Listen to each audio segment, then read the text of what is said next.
Sean todos bienvenidos a su canal de YouTube, Iglesia Cristiana Costa Rica, como siempre en su sección de historias bíblicas. Yo soy su anfitrión, Juan Diego Vargas, y hoy vamos a ver Tierra Santa es. Recordando que estamos con la vida de Moisés y en este caso ya él ha visto la zarza ardiendo y llegó al lugar donde estaba.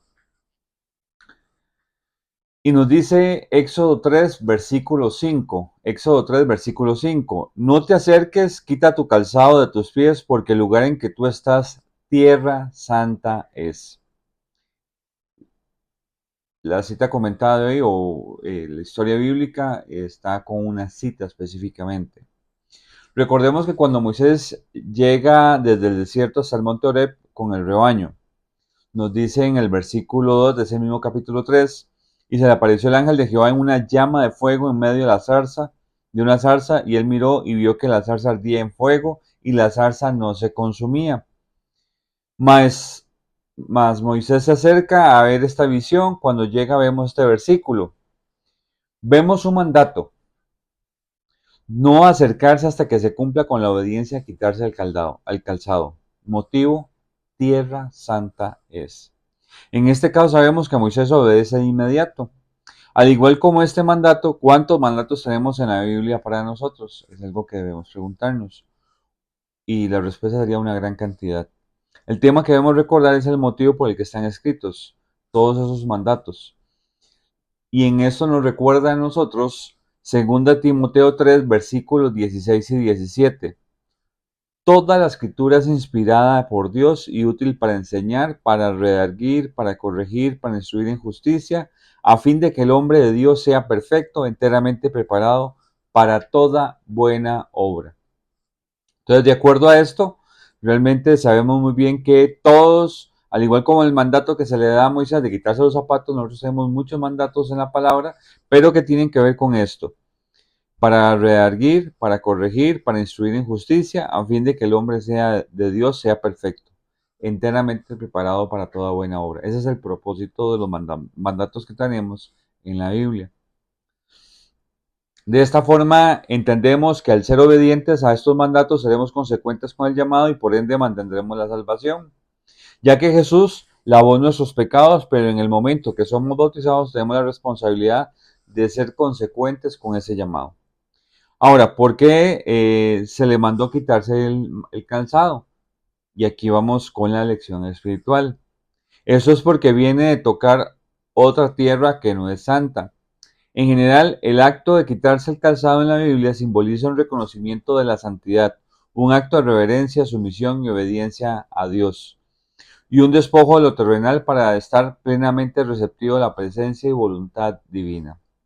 Adicionalmente, en una enseñanza que dio nuestro Señor Jesucristo, debió de regañar a los doctores de la ley porque por un error que pensaron que, dice Mateo 23:17, insensatos y ciegos, porque ¿cuál es mayor, el oro o el templo que santifica el oro? Y esto era porque había una discusión, había una discusión muy importante en ese tiempo de Jesús, que no se podía orar no se podía jurar por el templo, perdón, no se podía jurar por el oro del templo, cuando realmente lo importante era el templo y no el oro. Entonces, al igual como vemos esta de la pregunta que hace Jesús, que cuál es mayor, el oro o el templo que santifica el oro, al igual como tierra santa es, que es el que vemos ahorita en Éxodo, ambas citas también advierten contra la tendencia humana a centrarse en lo material y superficial. Moisés debe despojarse de su calzado, un objeto material, para acercarse a lo sagrado. Los fariseos, por otro lado, son reprendidos por valorar el oro más que el templo mismo, símbolo de la presencia divina.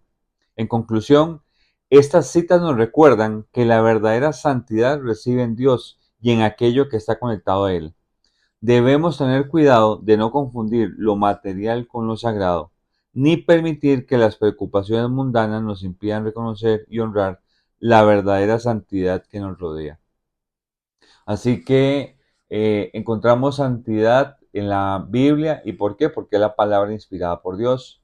Encontramos santidad en el sacrificio de nuestro Señor Jesucristo y esa conexión que tenemos.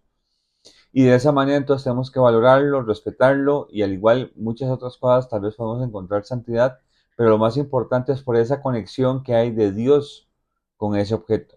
El objeto en sí no es importante, sino el hecho de que Dios tiene esa conexión. Y al igual Dios tiene conexión con nosotros. Por eso es que también se nos manda que nuestro cuerpo es templo del Espíritu Santo. De aquí la importancia, como estamos hablando, de mantener esa conexión, ese respeto, esa humildad. Y de hecho, ningún siervo en la historia bíblica que haya estado en pecado se mantuvo delante de Jehová, fue quitado. Así que promesa tenemos de ser obedientes, de atender, de ser respetuosos, que con ello también viene el respaldo y la ayuda del Señor, pero también en el caso de desobediencia, Dios quita y pone porque nosotros somos instrumentos. Y eso es otra cosa que es muy importante que debemos recordar como siervos de Dios. Somos un simple instrumento y en el caso de que nosotros no estemos, eh, Dios no nos necesita a nosotros, sino que nosotros necesitamos a Él. ¿Qué significa esto? Y no es una forma despectiva, sino más bien desde el punto de vista que debemos estar ubicados, de que si nosotros faltamos, no es que la iglesia se va a caer, sino que realmente lo que va a pasar es que Dios va a levantar a otra persona, porque la iglesia es de Cristo y no de nosotros. Así que lo importante de todo esto es esa actitud de sumisión, de respeto y de atender al llamado y ser obedientes a todos los mandatos que Dios nos da, como a Moisés se le mandó quitarse los pies, digo, el calzado de los pies, porque estaba pisando tierra santa. Esperando como siempre que sea de mucha bendición. Nos vemos en una próxima entrega. Que esté muy bien.